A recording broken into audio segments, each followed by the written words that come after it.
ஹைதராபாத் செல்ல புதுச்சேரி விமான நிலையம் வந்த அமெரிக்க பெண் மருத்துவரிடமிருந்து தடை செய்யப்பட்ட சேட்டலைட் போனை பறிமுதல் செய்த போலீசார் அவரது பாஸ்போர்ட்டை பறிமுதல் செய்ததோடு வழக்கு பதிவு செய்து விசாரணை மேற்கொண்டு வருகின்றனர்.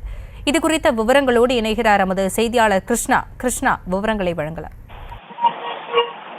இந்தியாவில் பாகிஸ்தான் உளவாளிகள் பிரச்சனை விஸ்வரூபம் எடுக்கும் நிலையில் இந்தியாவில் தடை செய்யப்பட்ட சேட்டலைட் போனுடன் அமெரிக்க பெண் மருத்துவர் சிக்கிய சம்பவம் புதுச்சேரி விமான நிலையம் பகுதியில் பெரும் பரபரப்பை ஏற்படுத்தியிருக்கிறது.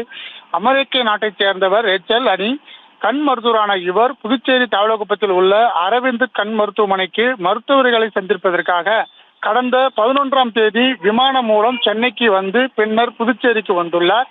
அரவிந்தர் கண் மருத்துவமனை வளாகத்தில் உள்ள விடுதியில் தங்கியிருந்த ரேச்சல் மதுரை உள்ளிட்ட இடங்களுக்கு சென்றுவிட்டு மீண்டும் புதுச்சேரிக்கு வந்திருக்கிறார்.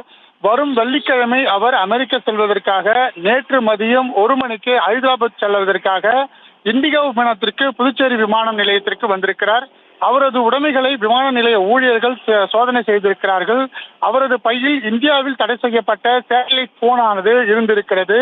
உடனடியாக பாதுகாப்பு அதிகாரி லாஸ்பேட்டை காவல் நிலையத்திற்கு தகவல் தெரிவித்ததை தொடர்ந்து அந்த பெண் டாக்டரை சோதனை செய்து அது விசாரணை மேற்கொண்டனர். பல நாடுகளில் இந்த சேட்டலைட் போன்கள் அனுமதிக்கப்பட்டாலும் இந்தியாவில் தடை செய்யப்பட்டிருக்கிறது. தற்போது இந்தியா பாகிஸ்தான் இடையே பெரும் அந்த பிரச்சனை எழுந்து வரும் சூழ்நிலையில் இந்த சேட்டலைட் போனானது தற்போது பறிமுதல் செய்யப்பட்டிருக்கிறது.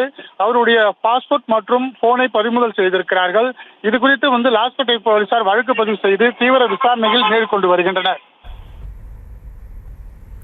விவரங்களுக்கு நன்றி.